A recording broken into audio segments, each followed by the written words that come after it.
Hello, I'm Chris Flisher, and welcome to Turning of the Wheel, an intelligent, lively discussion on astrology, art, and adventure. Timing is everything, and as the great wheel turns, we are best prepared when we are best informed. Join me as I explore the current planetary alignments and offer insights for coping with change. Educational, informative, enlightening, the Turning of the Wheel is a welcome pause in your daily swirl of constant change. Through intelligent discourse, inspired guests, and educational segments, I will help to enlighten your knowledge of astrology and guide you to accept change as the great wheel of life turns. Call in with your questions and speak with some of the greatest visionaries in the time-tested practice of astrology. Turning of the Wheel, Astrology, Art, and Adventure with Chris Flisher, each week on Turning of the Wheel podcast.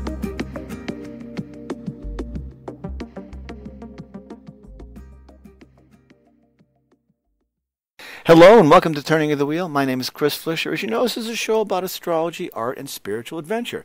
And in that realm of, underneath that umbrella of topics, I am able to explore lots of different subjects that I think are fascinating and help us to allow our minds to broaden and to experience life to its fullest by using all the resources and tools that are available.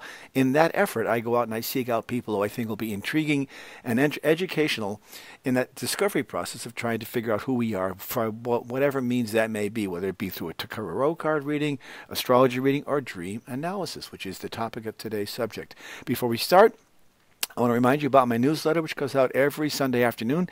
In there, you'll find information about what's going to be happening with the planet during the week to come. And then, of course, I break out an individual astrology signs. So my guest today, and I encourage you to go there. I'm on YouTube, I'm on Facebook, I'm on Twitter, all the usual social media outlets that we have to be on these days. And my website is chrisflisher.com and turningofthewheel.com, as well as turningofthewheel.tv. All those will get you to me somehow in some way. So I appreciate your support if you can do that. So my guest today is none other than Layne Dalfen, and her book is she has a two-book set, Have a Great Dream, and the overview and the deeper discussion. And her books are about dream analysis, and it's a fascinating subject because she has spent many, many years studying through the works of Freud, Jung, and other great psychologists the idea of what it means, what our dreams are trying to reveal to us. And I think it's a fascinating idea because we all dream at some point in time in our life, and we all have this opportunity to figure out what's going on. Oftentimes we wonder what that dream means and how do we interpret it. Is there a right way or a wrong way to interpret it? And I find it to be a fascinating subject in that regard. So my guest today, I said, is Layne Dalfen, and her website is haveagreatdream.com, and she's on here right now with us today. So welcome to the show today, Layne. Very nice to have you on. Thank you, Chris, and thank you so much for inviting me. Yeah, it's great to have you on. I'm intrigued by your work, and so I just want to jump right into it. You know, I am a person, I've had many dreams in my life. We all have had dreams. One of my frustrations, I have to say, is that not being able to remember them. And I know that they bear some significance somewhere, and I know that that's the case. I know that there's something real about them. I have some very memorable ones, but oftentimes I forget them. And as a result, I worry that I'm not gaining what I need to gain from that dream. And I'm sure you probably hear this from other people as well. But what do you think about that situation? And well, I do, and I guess the first way to remember a dream, as Freud said, is intention. If you have an intention and you make a decision that you're going to remember a dream, and you leave paper and pen beside the bed, and you can even, as you're falling asleep, try and imagine yourself in your mind's eye reaching for the pen in the morning. If you make a decision that you're going to remember a dream, you probably will within the next few days. And you should know that you don't have to remember a big, long story with a beginning, a middle, and an end, because one picture really is worth 1,000 words, especially when it comes in a dream. And I'll be giving you plenty of examples of one-picture dreams today so that you can see that you don't need a big, long dream in order to reap the value of one memory. And I'll just give you another of my favorites, which comes from Dr. Robbie Bosnack, is that you could sit in a chair and take off your watch and look at the hands and look at the face of the watch and the second hand and just turn it over and look at the band and then close your eyes and see it in your mind's eye. And then when you're done with that, you can look around the room you're in and take careful notice of the paintings and pictures and the furniture and how everything is set up in the room, and go all around the room, and then close your eyes and walk around the room in your mind's eye. And you can even do that with your childhood home in your head, because this idea of going in and out, that is what you need. That's the facility you need that you already have in your mind, but you exercise it. And that's what happens. Like, so often I'll get up in the morning and I say to myself, where was I? Like, where was I just a minute ago? And that's that movement of remembering walking around in a space and then opening your eyes and seeing it. So those are good exercises to help you recall a dream. Okay. And I guess the other important thing to say is that the dream, whether you remember the dreams or not, the dream is still, anyways, the conversation that you are having with yourself concerning a very specific current issue that you are attempting to problem solve. And the dreams reveal the solution to the problems. So if you understand the language of metaphor, which is what I teach you, right, it gives you the power, comfort, and flexibility in how you decide to react to a person or a situation in your life. Like dream analysis gives you an unbelievable opportunity to escape your repetitive and tired knee-jerk responses that you know from childhood, because we learn certain responses and you can actually let go of them and learn about other responses that are available to you. So the dreams are not necessarily a product of a crisis you may be undergoing. They may just be a recollection of a time and place that you have not resolved. This could go way back in your life, or it could be a current topic, right? Well, at the first level, the dream is always about something that you thought about yesterday or something that happened to you yesterday. So they are not about your past. And I think I would take this moment to go right to the depth of what I'm about. Okay. Because it's going to give you the good backdrop for the rest of our discussion. Okay, so very good. At least you know where I'm coming from. Sure. When you're born, we are born whole. We come into the world whole. We have a plethora of what I call potential. You could be selfish, giving, shy, assertive. You can be a hero, a chicken. Maybe you're the comedian in the family. Maybe you're a more serious person. And all these all this potential is there for the taking, except that the people that bring us up teach us that it's more cool to be one way than another way. So a great example, and I'm going to follow it with a one-picture dream so you really understand where I'm going with this. And so, for example, if you were brought up in a home with siblings, you probably got the message that it's not okay to be selfish. And that's because you hear sentences like, go share your toys with your brother, go look after your sister, and your whole existence is about sharing your parents' attention.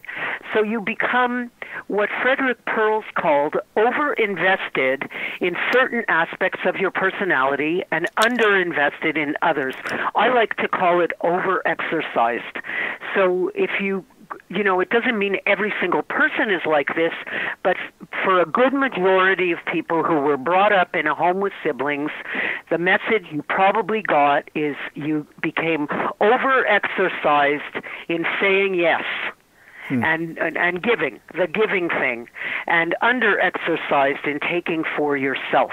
And conversely, if you're brought up as an only child, you don't have to share your parents' attention or your toys or anything, and you get comfortable with yourself about doing things for yourself, maybe in a more relaxed way than someone who's brought up in a home with siblings. So there's this dreamer, Stephen, who's dreaming that, and it's a one-picture dream. He's climbing up a ladder, and there's paper everywhere on both sides of the ladder, and the higher he goes up, the more paper is filling up, and it's starting to block the steps. And at the top of the ladder is a fellow that he describes was his college roommate, who he hasn't seen in about 20 years. And I asked him, using a symbols point of entry, because I'm going to give you 6 points of entry that you can use to decode why you had that dream last night. And this is a symbols point of entry. I asked him, what are the first 2 or 3 things that come to your mind about that roommate? And this is what he said. He was a real selfish, take care of me first kind of guy. That was the dreamer's description, and I always write like a maniac when a dreamer is talking, because I don't want to project my associations. I want to make sure to get the dreamer's associations.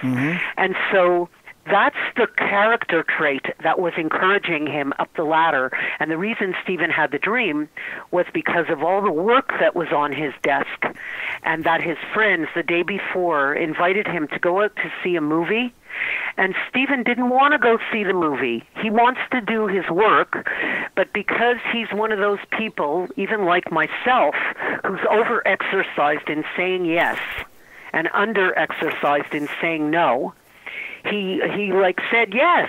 And so the part of himself, of his psyche, that is like, that has the potential that he was born with, like the college roommate, that's who's encouraging him up the ladder. And the roommate is the solution to the issue. And because the dreamer understood that, he called his friends the next day and told them, I'm sorry, I'm not going to join you for a movie because I really want to do my work.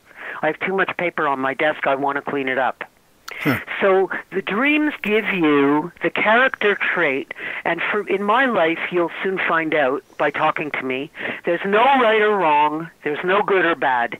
For me, it's all about appropriateness. Is your response to today's situation appropriate? Does it fit?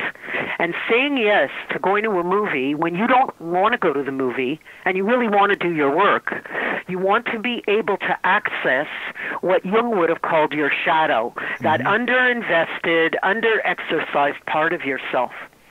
So just to finish that point, I'm not here to tell you that change is easy. I am here to tell you that change is possible. And if you understand the different characters that appear in your dream, and you exercise the smallest bit of them, like Stephen is not going to turn into his selfish roommate overnight, and he doesn't even want to, but you do want to be able to access the ability when it's appropriate. And what you do is you take those character traits and it's the same thing as using a new muscle in the gym. It hurts and it's not comfortable.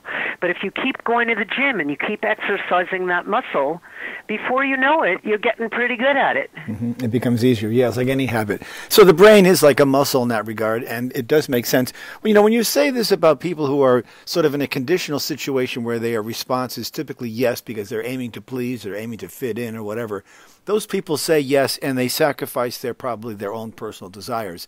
And perhaps this person you're referring to would have said yes out of decorum or out of courtesy or etiquette to his friends, even though inside he didn't really want to go. And the dream, I guess, really pointed out his real, true inner motive. Exactly. You got it. You get it. I'm so happy you get me.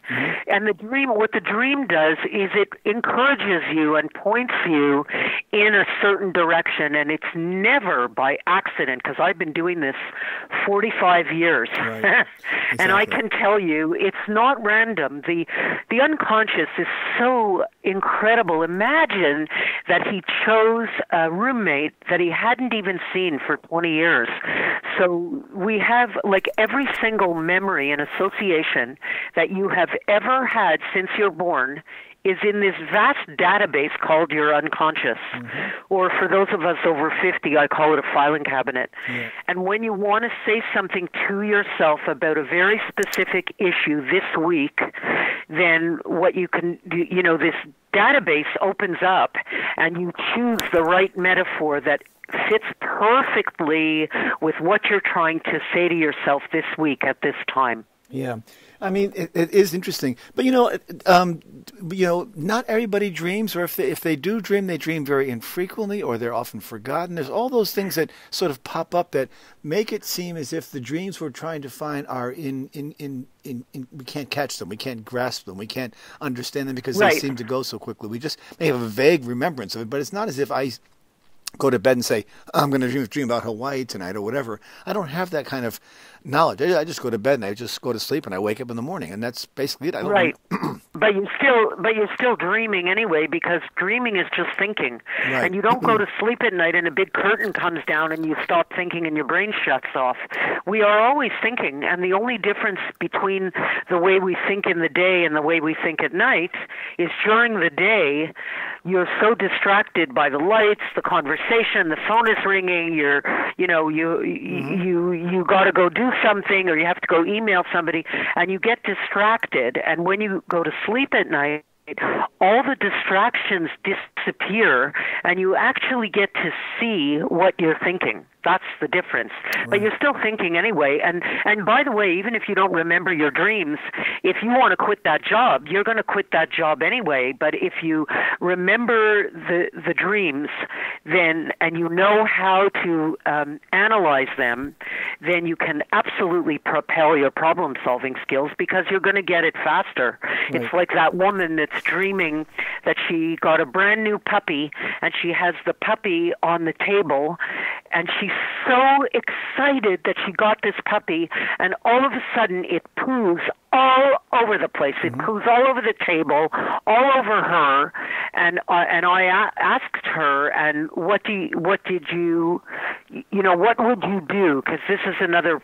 problem-solving thing, and she had the dream because she just had landed a new job that she was so excited about, and after about not even a week, she realized that she's working for a very abusive boss who is literally pooing all over her. Mm-hmm. And so one of the ways that you can find the solution to the dream, like I gave you a symbols solution with the roommate, and now I'm giving you another way to find the solution, is you take the picture of the dream and you bring it outside into waking life and solve the problem in waking life. And that's what I asked her. If you really had a puppy and it really pooed all over the table and all over you, what would you do anyways?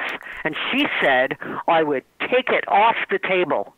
Like, and that's a way, a language. That's a way of speaking. When you take something off the table, right? That's a metaphor. It's off the table. You're not considering it. It's not discussion anymore, right? Yeah. That's right, and she quit the job. Mm-hmm. Wow. How do you? I mean, that makes sense, and that's a good. But you're presenting examples that have a very clear, sort of cause and effect. How about those ones that are more obscure, that really don't make much sense in our minds? They're sort of these. I often hear people say, "I got the weirdest dream about you last night. We were driving down the Hudson River in a rowboat, and it was the middle of the Civil War." I mean, what about those kinds of dreams that seem like they just make no sense whatsoever, and they just come from a series of scenes from movies you may have seen or whatever? Right, and that's what I do in the book, and I do it also with in the overview especially, but you also see that in the second book, is that I give you maps. So I show you how to deconstruct what you are saying to yourself, and once you deconstruct it, the dreams always make perfect sense. Mm-hmm. So what starts out seeming strange ends up making perfect sense. It's like, I remember the first time I was going to be on TV some years ago, and I was scared because we do repetition all the time in the dreams. Mm-hmm. Like, you remember, read it, write it, recite it. Read it, write it, recite it. That's how we learn, by repetition. And so at the beginning of the night, I was dreaming about a ghost. And what does that mean? It means I'm scared. And then a little later on in the night, I'm dreaming that I'm standing on the abyss of a cliff. And what does that mean? It means I'm scared. And closer to the morning, I'm dreaming about my grade 5 teacher. And what does that mean? It means I'm scared. So those images look like they have no connection whatsoever between a ghost, the abyss of a cliff, and my grade 5 teacher. It's like ridiculous. They are not connected until you deconstruct them. Mm-hmm. And then you hear me saying to myself, I'm scared, I'm scared, I'm scared. Mm-hmm. And that's my unconscious giving me the rehearsal about what it feels like to be scared. So by the time I'm desensitizing myself, and by the time I got to New York, it was like, been there, done that. I'm not as scared anymore because I've been practicing being scared in my dreams. Yeah. That's interesting. Could you think that you can direct the course of your dreams? Can you sort of devise a dream, or does that make sense? Can you sort of say, I want to dream about this? Well, what you can do, you're talking about incubating a dream, and when you have a problem in your life that you are trying to come to a conclusion about, what you can do is you can even write the question down on a piece of paper. Should I sell this? Should I sell my house or not? Should I break off with this guy or not? And could you please give it to me in metaphors that are easy for me to understand? You can write that on a piece of paper. You can read it a couple of times during the day, and then when you're falling asleep at night, you can try and bring on what that situation makes you feel like, and get that feeling of it.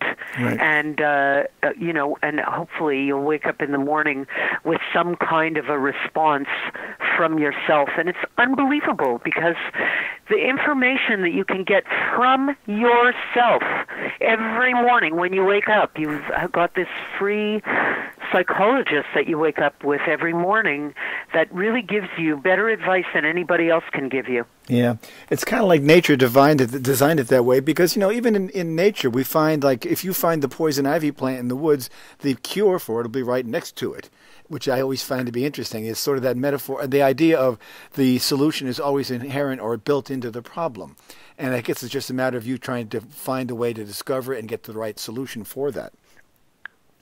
Right. Yeah. And the thing is, too, that I call this, I always classify what I'm about to say. I classify it by saying, welcome to the human race. Because in our waking life, we are adept at hiding, lying, avoiding, and sweeping. This is the human condition. We hate change, and we are so resistant to it, and we also deny our feelings, like, constantly. And so what happens is that but your unconscious never, ever lies to you. It not only does it deliver the truth, but it only delivers the truth that you are ready to handle.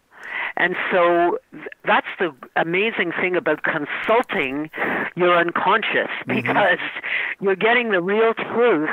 That's what's happening there, and it's not a hidden thing. It's right there for the taking. Yeah, it's just up to you to have the desire to do that. But you say the fears that are built around that, the fear of change, the fear of something new and unfamiliar, may hold us back in that regard, and we stay with the comfort.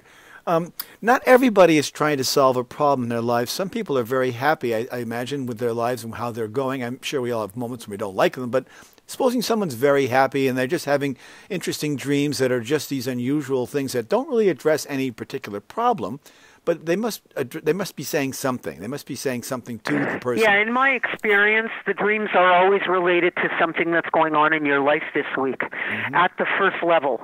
And I also am a firm believer that we are so sophisticated that there's a lot going on simultaneously. We are multitasking. And so, for example, if I'm getting on the plane to go on a business trip, I might dream about my dad because he represents that male business side of my personality. Right. And that's who's going to push me. That's what I need to access this week to get on the plane and go away from my children and my grandchildren, and my motherly nesting side of myself that might be represented by my mother. But I'm accessing my dad because he's my business side, and that's who needs to get on the plane and go away from my husband and the kids and everybody. But how do you and I know that it's also not my father really visiting me? He probably is. And so my take, or what I do in my profession with dream analysis, is I'm looking at it from a problem-solving psychological perspective.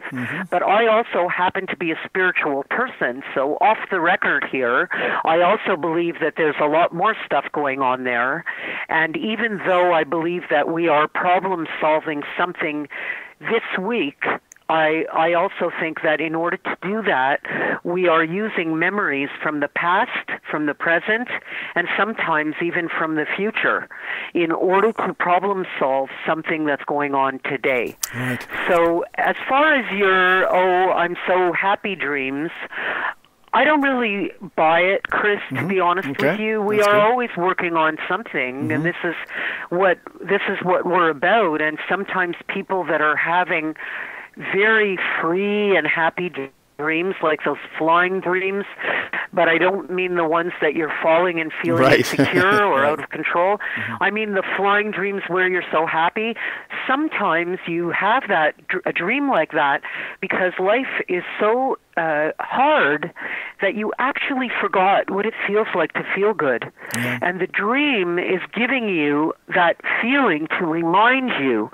And that would be very Adlerian. Alfred Adler, different than Freud, who was looking into the past and why Michael was having trouble saying no.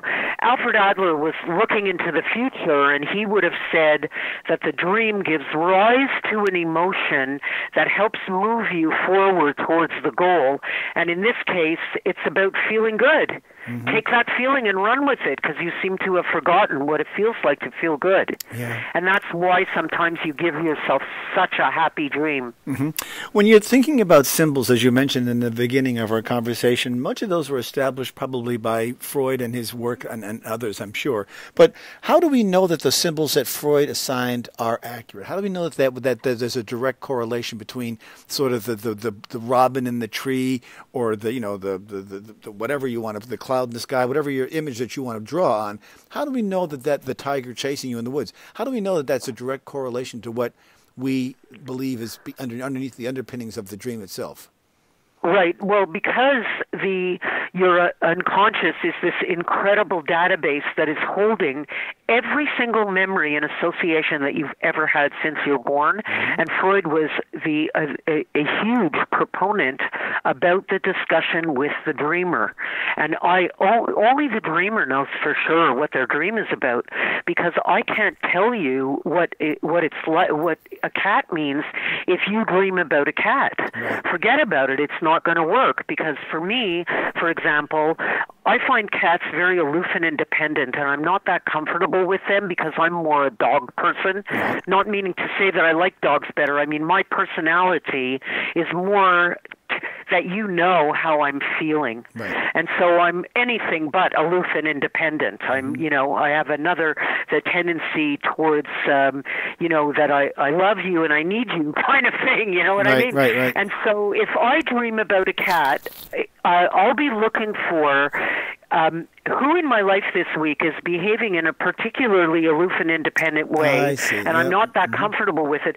Or is the cat the solution to the issue, and it's me who needs to be behaving more aloof and independently? And my daughter, Emma Jo, my youngest daughter, she absolutely loves cats, but she's very allergic, and they're so not good for her.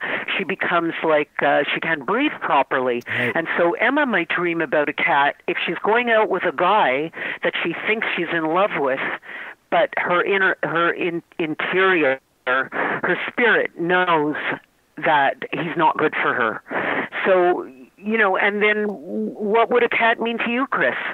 By the way, I'm a dog person as well, so I understand that. I understand that metaphor very clearly. It might mean just what you say. It might mean that there's a certain sense of chilliness or an aloofness. I think aloof is a very good word. I like cats, so I'm not crazy about them. I've never owned one. I've always owned dogs all my life because I'm just more fond of them. I like the fact that they're loyal and friendly and full of endless love. But I think a cat to me would mean something just like you said, an uncomfortable, not an uncomfortable, but an aloof person who I couldn't really penetrate. Somebody I'm trying to figure out. I just can't get through to who they are. What's their real true intention?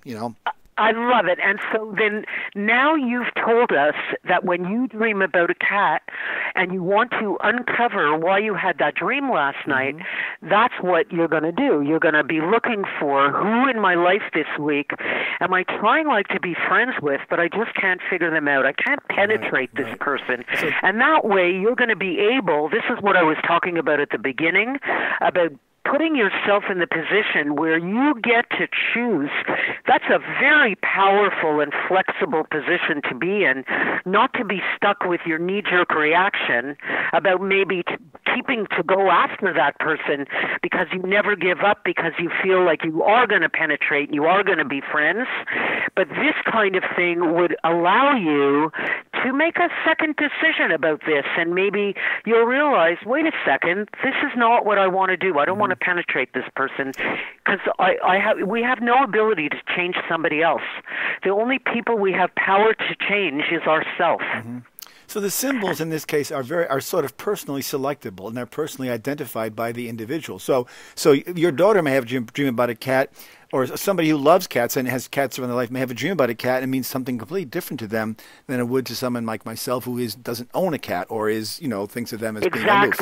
I see. So this is why it's difficult for there to be a common attribution or a definition of what a cat in a dream means, is what I was driving at, because it does vary. It does vary. Yeah.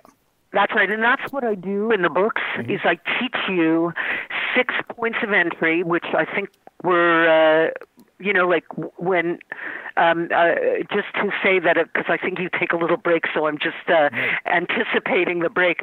But I was going to say I'll give you very clear 6 points of entry that you can use to uncover why you had that dream last night, so that you can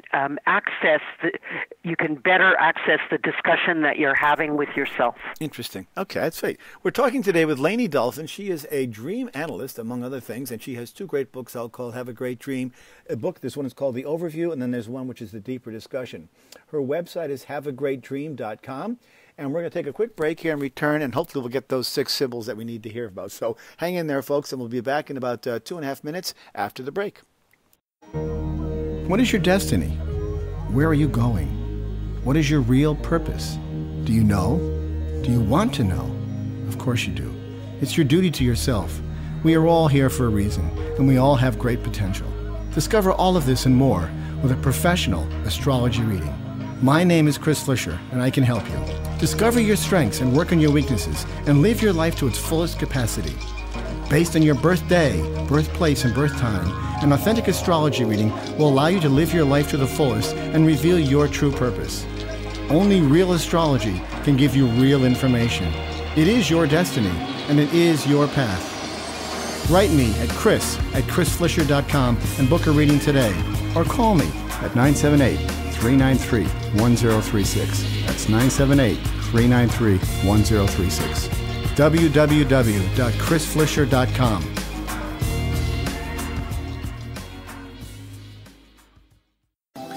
Astrology is the science of spirit, and it can serve as an invaluable aid in making the difficult choices in life and seeking truth in all the directions we choose. It holds the potential to allow each of us to evolve to our highest potential. It is the logic of the universe, the code of existence, and the pathway to true wisdom. It is our duty to draw from it the instructions for our lives and to live them to our fullest potential. As the great wheel turns, we are best prepared when we are best informed. Hi, your host, Chris Flisher here. I've been producer and host of this podcast and radio show for the past 10 years. My goal has always been to provide enlightening, progressive, and logical discussions about where we are as a species and how we move ourselves further down the road towards our greater potential. I believe astrology provides a great tool for observing our progress and awakening our consciousness to becoming a whole, better, and more complete individuals. I have sought to invite the best contemporary guests, thought leaders, and progressive minds to discuss topics that concern us all, regardless of your beliefs. Consider making a contribution through PayPal to help keep the great wheel turning so that I can continue for the next 10 years along the same enlightened path. As always, I thank you for your support. Hello and welcome back to Turning of the Wheel. My name is Chris Flisher, as you know, and my guest today is a woman named Layne Dalfen. She's a dream analyst and a psychologist, among other things. Her website is haveagreatdream.com. Her books are available there. Have a Great Dream, Decoding Your Dreams to Discover Your Full Potential. I've always been fascinated by the subject of dreams because I find it to be so elusive. And one thing I want to ask you, Layne, is I get confused by the idea of a dream versus worry. So I wake up oftentimes in the morning around 5:30 or so. Sometimes I'm not even sure what time it is actually, and I sort of lie in bed in this sort of semi-conscious state, which I would think would provide me with a lot of dreams. But instead, I tend to worry about how am I going to pay this bill, how am I going to do this, and I sort of go on this chain. However, once my feet hit the ground and I get out of bed, I forget all about my worries and I just go on my life as blithely as I can.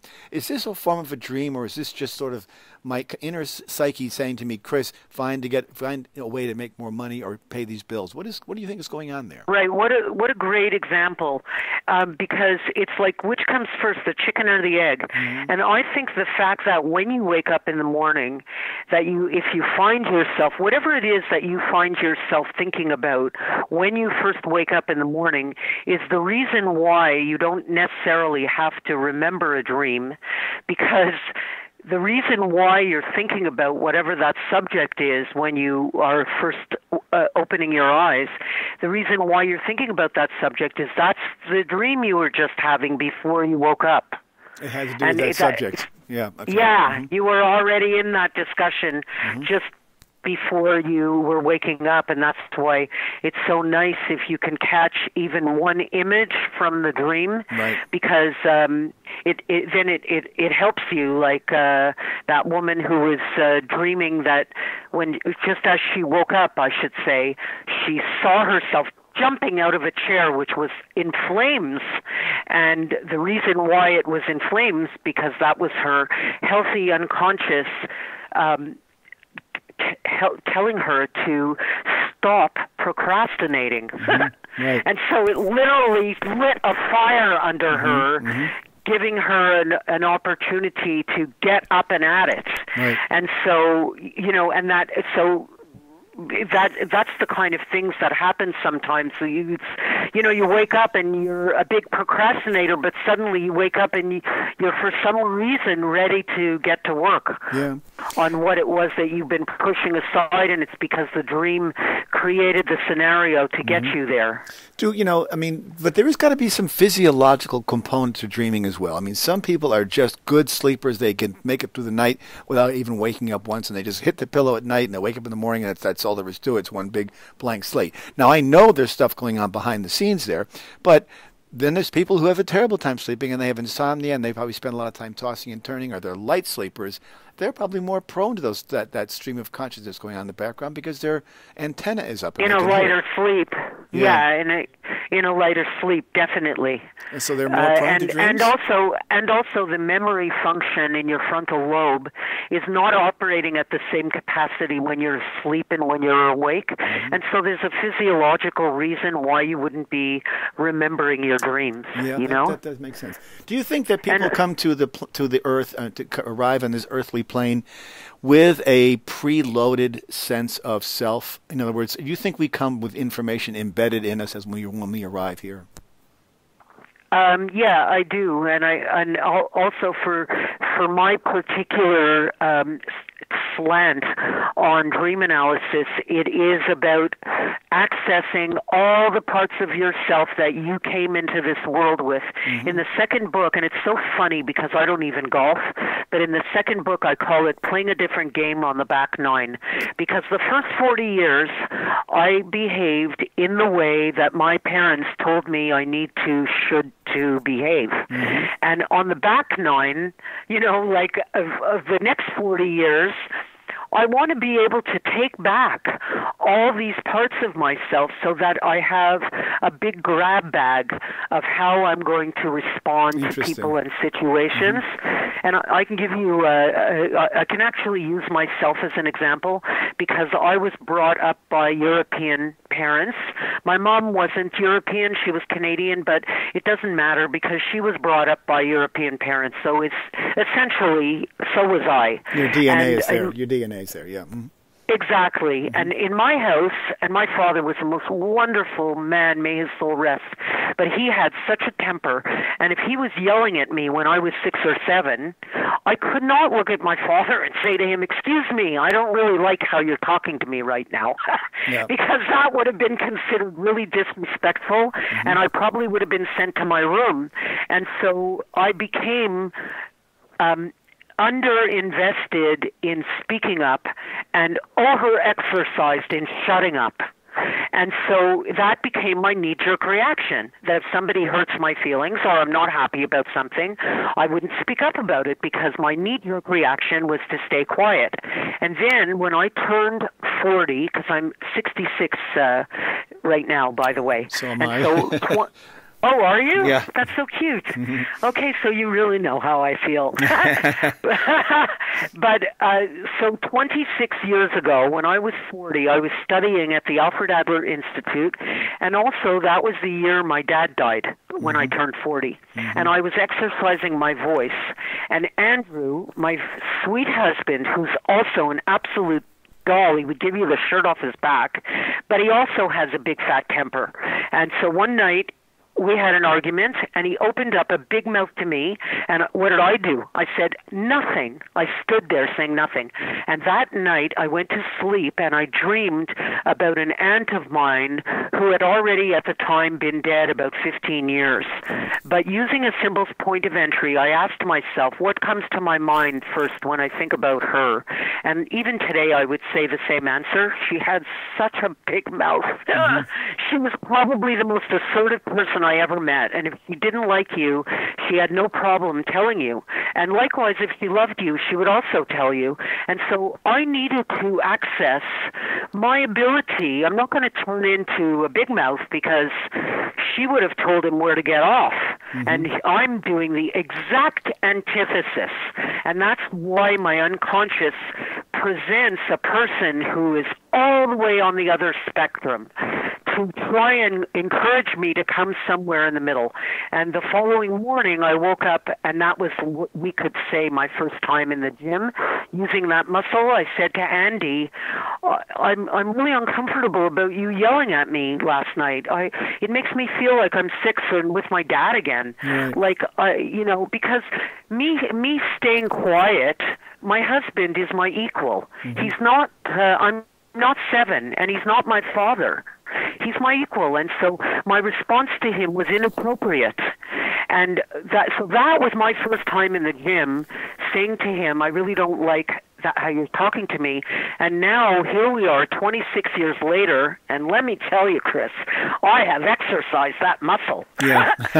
And I'm not afraid to speak up for myself anymore. Right. And it actually changed the face of my relationship, not only with Andy, but with my brother and with my 2 older sisters, because I'm the youngest in the family. And so all those people in my life who always expected me to stay quiet and that they could get away with that, learned over the last 22 years or 26 years that you can't get away with that, and it automatically shifts how people treat you. Right. I mean, Andy hasn't yelled at me, and oh my God, it's got to be over 20 years that he has never raised his voice to me. Right. But that's that sense of liberation. You became empowered at that point in time to exercise your right to stand up for yourself. That is, I think, largely because you were liberated from your father. And that's not to say that your father doesn't still linger with you and his influence isn't still there. But the fact that he's gone and no longer an influence in your life is a liberation of sorts. We don't like to admit that because we feel like we're being disloyal to our parents and we inherently love them. But I felt the same way when my father passed away. I was 28 when he died, and I felt, and I'm almost ashamed to admit this, but I felt a great liberation as a result, not because he was an evil person. He was a wonderful person. The problem I had with him is that he was too big of a character to live up to. He was a minister, so he had this great command of an audience, and he spoke from the pulpit, and he had this we come from the same background. Great presence of this this person who everybody in the church is looking up to. And then I felt I couldn't live up to that, and so when he died, I felt, okay, now I can finally be myself. And I think that was more a matter of liberation. Not physically, not necessarily metaphorically, although I know the two are tied together. I can see that connection. And it's also what Freud would have called maturation and Jung would have called individuation. Individuation, and yep. so it is a liberation when your parents,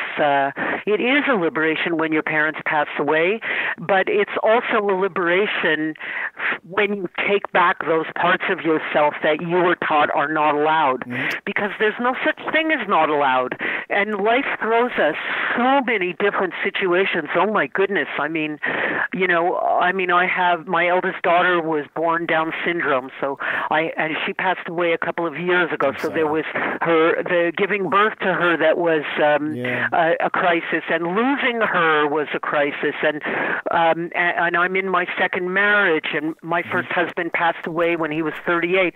And so Emma Jo, our youngest daughter, is part of a blended family. Right. So those are just some examples of there's so many different life events that happen to us, and how boring if we are always responding to all these different situations that happen to us with the same knee-jerk reaction. I agree. It is boring, but I think that, oftentimes we find ourselves in situations, it's not until something happens to us. It's like, I think the idea of crisis building character is the phrase I would use, because when we're faced with situations like this, and I lost my wife as well when she was 47, I have this very similar situation whereby you have these crisis points where you have to resolve them by facing them. And that gilds the character, which gives you voice to the inner soul of yourself, which I think eventually does come out of you.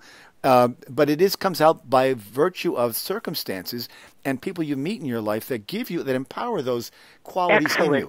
Empower you. Excellent. I'm so on the same page with you. We're not only the same age, but we're on the same page. Right. That's a rhyme. Yeah, it's true. But I mean, I think that this is an important piece of it. But I think, so in some ways I would say that I had the ability to be this person who I am now by virtue of circumstances and events in my life.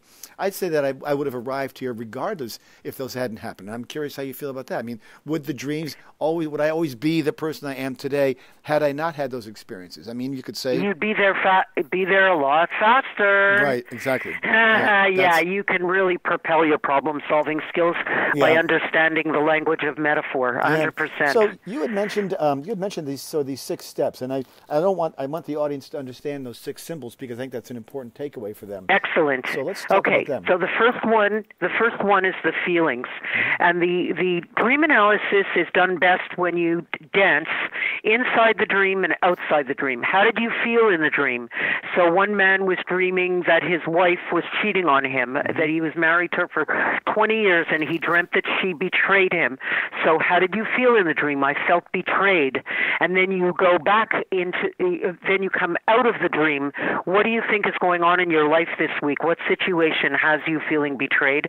And it was because a business client that he had also been doing business with for 20 years took his business somewhere else.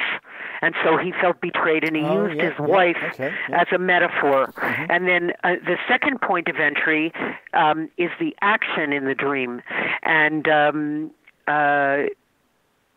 that's those dreams. Let me think. This is a good example, where you hear the dreamer say, "I was trying to run, but my feet wouldn't work. My feet were stuck." Right, that's an example of the action dream. And my question to the dreamer, using an action point of entry, I'm going to say, why? What are you trying to run away from that apparently you can't run away from? Right. What situation are you trying to get away from?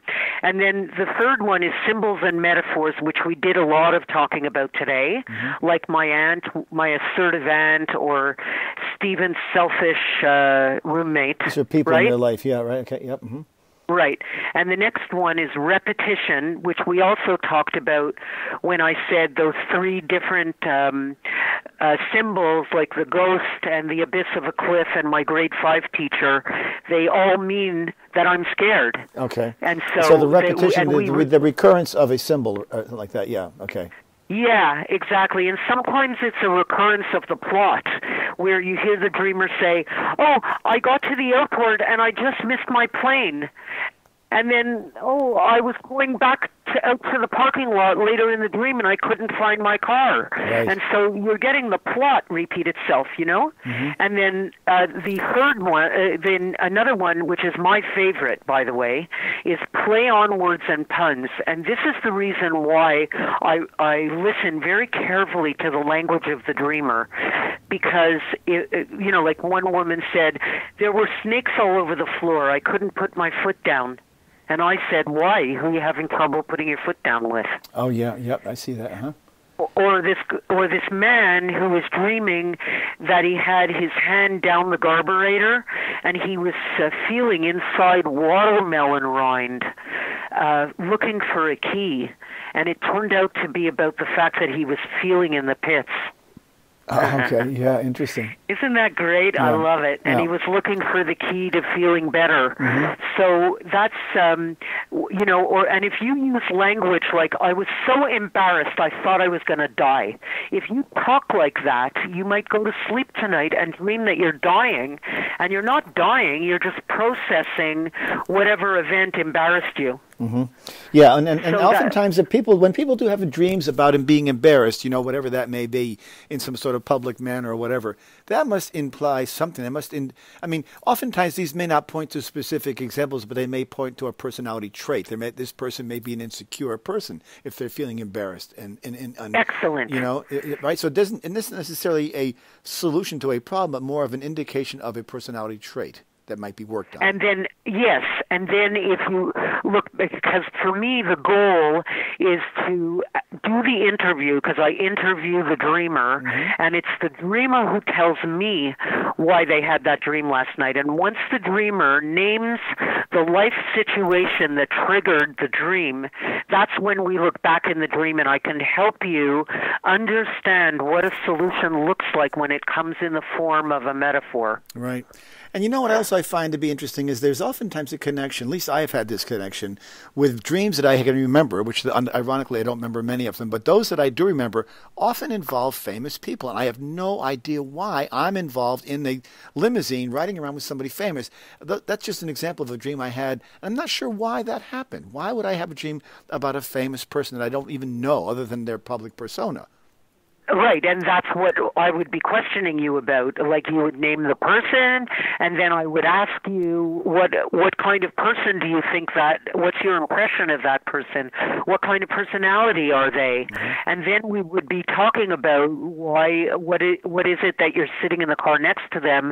And my hunch, without even knowing a person's name, my hunch would be, that maybe your unconscious is asking you to move a little bit closer to that kind of personality trait that you might need at this particular time in this particular situation. Interesting. Yeah, I could see that. That's right. I was always struck by that. I thought that was such an unusual thing. Why am I in a car with Mick Jagger? I have no idea, or whoever the person may be, or why am I dreaming about Barack Obama? But I think a lot of some of the dreams I may have, or people probably do have, are tied to what books they're reading, or what movies they've seen, or what's happened in their day that day. Yes, and that's how the symbols initially arrive in the dream. They arrive in the dream because of something that you saw during the day, or, unless you're using memories from the past. But typically, of course, if you're watching the news and there's a war thing a war report on the news, the thing is, you will not dream about a war unless it fits something that you're trying to say to yourself, unless you are at war with yourself or with some situation in your life. It's not random, so you might take images from a book you read or something that you saw, but you won't take them unless they fit what you're trying to say to yourself. And by the way, when they fit perfectly. I could actually close off with a dream. May I? Sure. Well, here's a woman, and this is called The Picnic Dream, and it's one of my favorites. Mm-hmm. And this woman was dreaming that she's at a picnic, and at first there's only a couple of ants, but she says it's sunny outside, and the ants are not spoiling the picnic. And suddenly there's an escalation, a sudden escalation where the ants turn into a horde of ants, and she wakes up as she's trying to push them away with her hands. And so I asked her, tell me what a picnic is. Like, pretend I'm a little girl and I don't know what a picnic is. Tell me what it is. She said, oh, it's when you eat outside of the house on a blanket. And then I asked her, what about eating? And she said, well, eating is sustenance. And that dream was about the fact that she was having an affair. She was getting her sustenance outside of the house on a blanket. Ah. And so the reason why there's just a few small ants that are not disturbing the picnic at first, those represent her kids, his kids, her husband, his wife, because they weren't annoying the picnic. But suddenly there's a shift in the feelings, and the shift was that the guy got transferred an hour and a half away from where they live, and he had to move an hour and a half out of town. And so now, if she wants to continue the affair, she's lost control. That's why it's turned into a horde of ants, because she has to travel an hour and a half to get to where he lives, probably another hour and a half or 2 hours to be with him, and then an hour and a half to get back to where she lives in enough time to pick the children up at school. Right. So it's not working, obviously. And my question was, if you had a horde of ants in your waking life, would that be an effective way to get rid of them, by pushing them away with your hands? Like, we're looking at the action in the dream right now. Right, okay, and I of see course, that. Yep. it's not effective. You can't get rid of a horde of ants by pushing them away with your hands. So I said, well, maybe you want to get out the raid.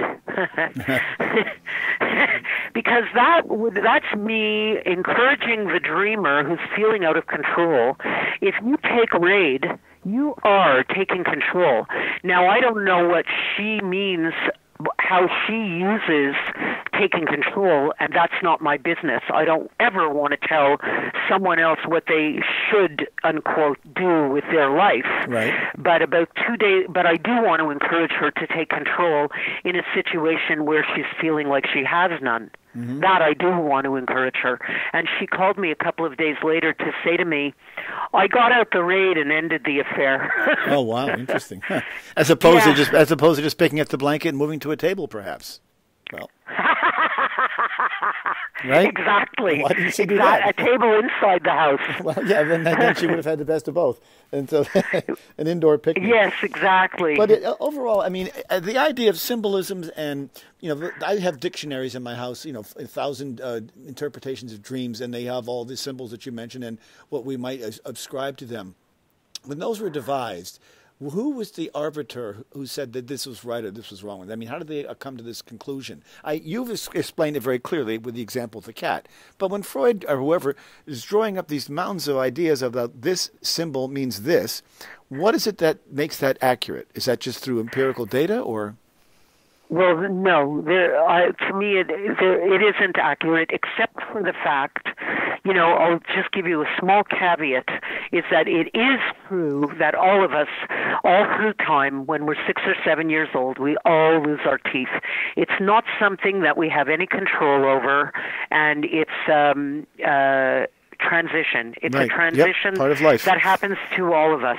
And so, but why you use that transitional metaphor in your dream will depend on the dreamer and what's going on in that person's life this week. Maybe their teeth are falling out because they have to say something that they're holding in. Right. And maybe the teeth falling out is a rehearsal for spitting it out, what you got to say.